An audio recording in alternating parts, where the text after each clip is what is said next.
del Centro Cultural Aramarca y a la vez para la mayordoma Inés Soto e hijos.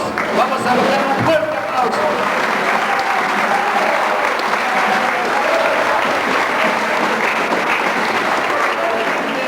Unirnos y a la vez pensar en el amor y en la paz, principios universales que nos permitirán siempre disfrutar de la perfección.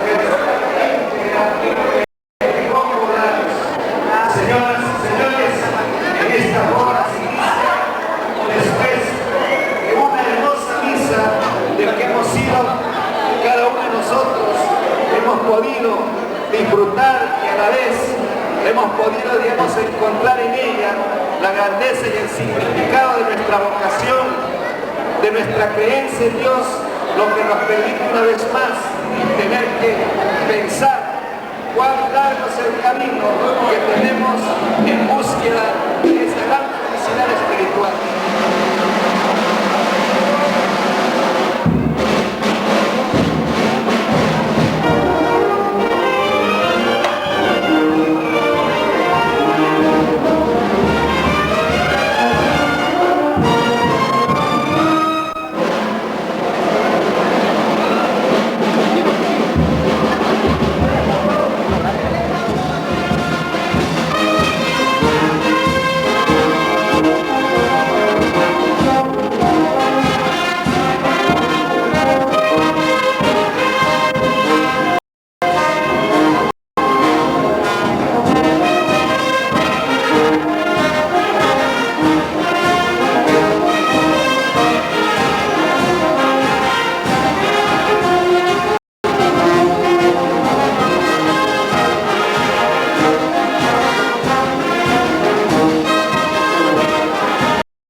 todavía y no. Está en otro día.